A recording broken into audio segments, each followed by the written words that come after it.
I'm very pleased to welcome here three people which are really, really impressive in many aspects. Because you know I like sports, I like motorsports, and therefore I'm very happy to welcome Mika Hakkinen, Juan Pablo Montoya, and his son. Gentlemen, please. Thank you. Good morning. So first of all, I would like, gentlemen, to introduce yourself, starting with Mika maybe, because not everybody might know your background. Yeah, good morning. Thank you having us. And yes, I did some motor racing quite a few years, so I don't tell whole my career because I did start racing already when I was 6 years old.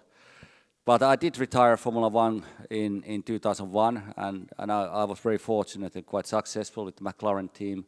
We did win a world championship a couple of times, and it was a great journey.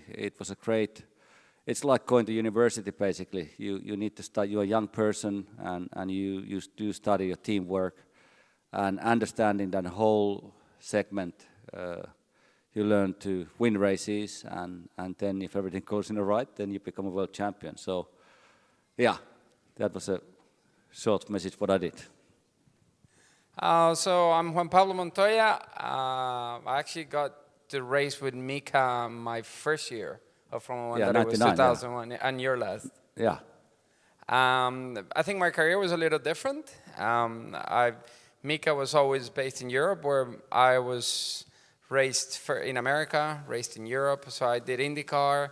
I did then 6 years of Formula One. Then I did 7 years of NASCAR.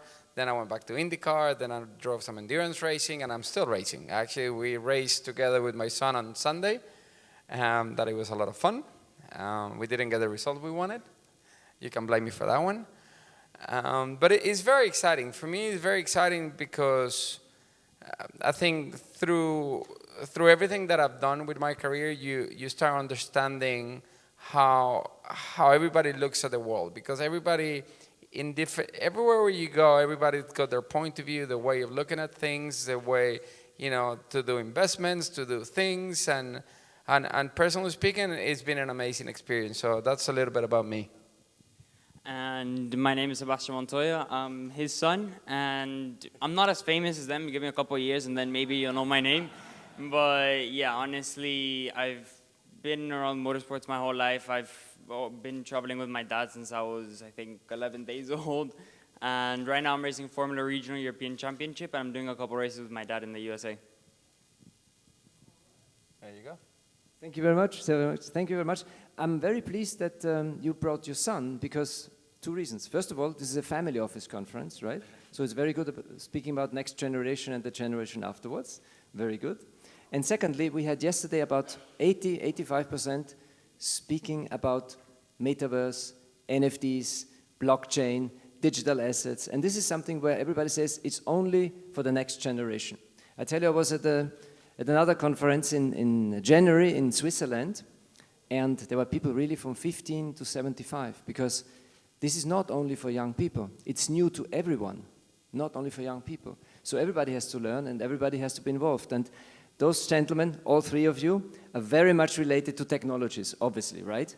So I would like to know, how do they see those future technologies coming with a big wave to us, coming with a big momentum? How are you involved in digital assets, metaverse, and all these kind of things with your technical understanding, with your technical background? Shall we start with you, Sebastian? Next generation.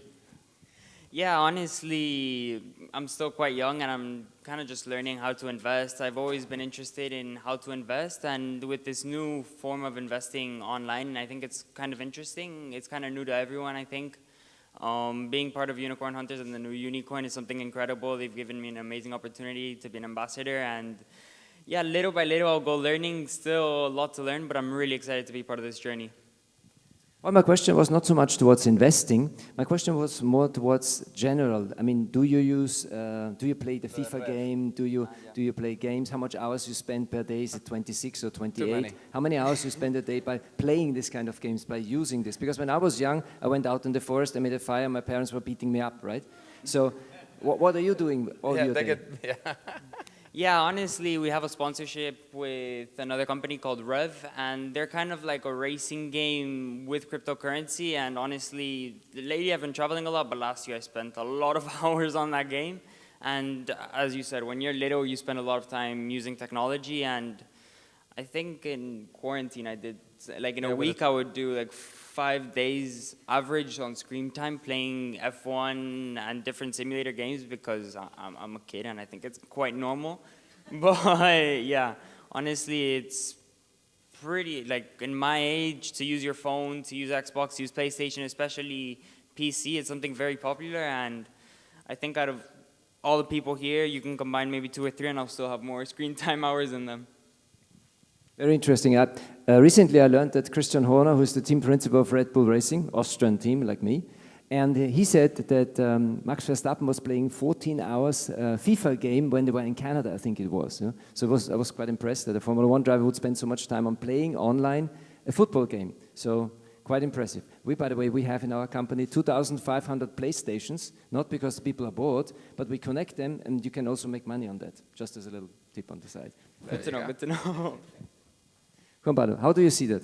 I think it's very exciting. As Sebastian said, you know, we've been a little bit involved with the metaverse already. With Rev, it's a token, and it's actually an online game, and it's starting, to, you know, last year to start understanding how everything works. It's you know, you think it sounds very complicated, but it's really not. It's just it's a new way of doing things. It's the same thing with the cryptocurrencies. You know, when you start understanding them and how it works, it's, you know, I mean, it's a new way of investing. I think it's kind of funny because, like, when you talk with traditional, you know, investment, when they tell you they're gonna give you 6% a year, you go, oh, great. And then there's things nowadays where, you know, you can make easily 6% a month. And with the cryptocurrencies, for me right now, I really enjoy playing a lot with the currencies, like buying, selling. I don't do it with big amount of money, just a little bit, just playing and learning. A friend of mine really got into it about 2 years ago, and he's made a killing with it. And he's like, man, you're so smart, you should be doing it. I'm like, first I gotta take care of him. So I spend a lot of time traveling, and this is just exciting. You know, you always try to learn new things.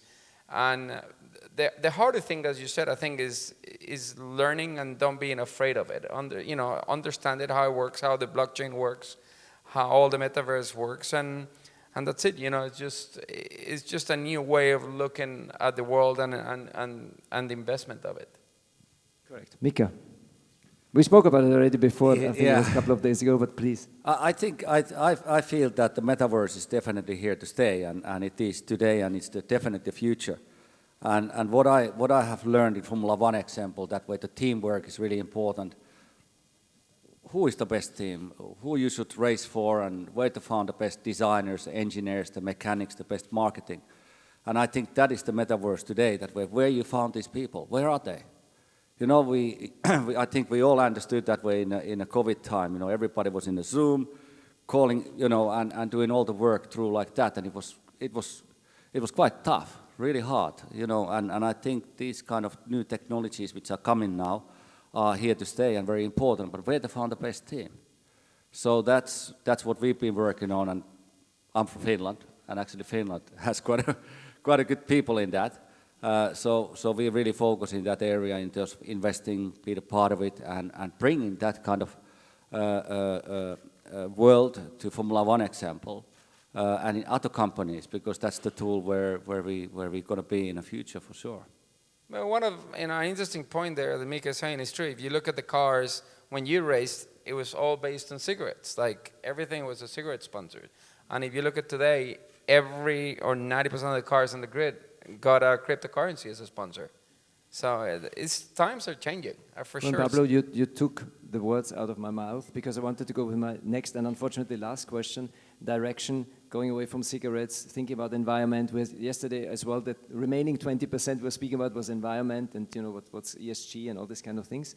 Now we know that Formula One has changed a lot as well. We're not having the old 12-cylinder, 10-cylinder with the nice sound and, you know, this. We're having now sorry for saying, the vacuum cleaners, like But going around? it's crazy because for our generation, people think that. You know, I mean, for what we're used to, the sound, everybody thought was really cool.